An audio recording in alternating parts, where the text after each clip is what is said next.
I'm Chance Feeler with Soother Feeds. Won't you join me for some conversation with real producers facing real issues in real time? No scripts, no fluff. Just what I want to know and what you need to know. Clinical signs or tests for Theileriosis, what can you do for her to treat her? So a lot of our clinical signs that we would see is they are dehydrated. They're anemic. So we would give them fluids, oral fluids, electrolytes, trying to get them hydrated back. We would also give an antibiotic, something as simple as LA300, because at the time of looking at the animal, you're not sure which disease you're looking at, anaplasma or the tick disease. Yeah. And so we never, so we would give an antibiotic, and that was for secondary bacterial infection, because this tick disease, it knocks their, not only does it knock their red blood cells, but it reduces their white blood cells. So these things are immune compromised through the whole thing, and that doesn't build back up. I mean, that takes a lot of time. So we're given an antibiotic. We started using an immune stimulant to try to boost their immune system. Of course, we would pour them for the flies and ticks, try to get those off of them. Yeah. And, you know, we would then kind of go through some certain things that might benefit them that they could feed, that they could use to help reduce the amount of ticks. Gotcha. And that's where we kind of just went with garlic and tried to see if that would help reduce our ticks and help reduce the disease. Gotcha. Okay. What are some early warning signs that a producer might see, you know, to get an animal looked at early? So typically when we're just looking, say, at an open animal or an animal, a bull or whatever, you're going to see weakness, slow to move. They're going to be kind of hanging around the water. Okay. They're just going to be off from the herd, you know, kind of that animal that's sick that kind of stays off.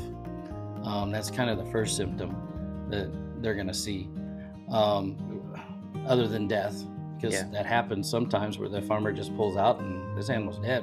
What happened? Okay. And we're still seeing some of that, but not as bad as we did early on when they were so naive to it. Okay. They would see abortions. They would have a poor pregnancy check. Their percentage would be lower on that. The calves weren't growing. They weren't doing as well. Those are a lot of the symptoms that they would see on the lower end. Not every animal is probably going to get to the disease to the point where there's death, but there's a lot of other symptoms that can go along with that. Okay. What about, what kind of impacts did you see to your client base, their herds, economic impacts, impact on numbers, that kind of thing? The biggest thing that we're going to see now, because right now we're seeing a lot of non-milking cows. Okay. A lot of, like, it's reduced the amount of milk considerably on these cows. They don't even bag up when the calves are born. They're never getting tight.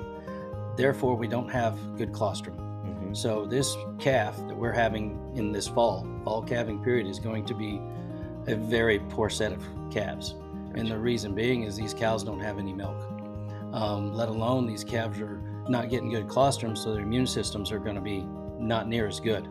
I've got a client now that has lost 25% of his calf crop. Wow. And this was probably one of the worst herds that I had seen hit with this tick disease. And we diagnosed it way on in the late spring, early summer, and now we're seeing the ramifications of it. Okay. He's at a 25% calf loss. He's probably lost 5 cows out of 100. And the calves that now they're constantly getting scours. They're constantly fighting pneumonia. I mean, we're just fighting all these diseases that you would see with a weak or poor colostrum calf. Gotcha. Failure of passive transfer calf. Just a compounding effect. It's compounding, and it's hitting them hard right now. Gotcha. Now that we got maybe a little tougher weather, it's putting a lot of stress on those animals, and now we got to try and breed these cows back. Right. And if they can't get blood supply, they're anemic, so if they can't get blood supply to their mammary gland to produce milk, how are we going to get it to the reproductive tract? Right. You know, I have no clue what his breed back is going to be. Sure. And then we just tested his bulls today. His bulls tested horrible. It's got to be affecting the semen too, from what we're seeing.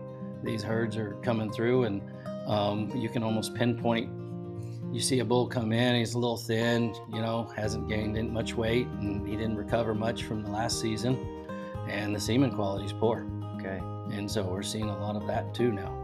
I think it's interesting, just the impact across the cow herd in all facets, not just the cows, not just the calves, but the bulls as well, just every stage of life. Yes, and that's the difficult thing. That's the difference between this disease and, say, anaplasma. Anaplasma is an old cow disease. Mm-hmm. We kind of knew what to expect there. We knew we could treat it. Yeah. We could do that stuff for it. This particular disease, it's affecting all facets, every single age group, every single male, female, whatever. It's affecting all of them, and it's actually hitting the younger ones harder. Okay. The younger cows are struggling more with this than the old cows. Mm-hmm.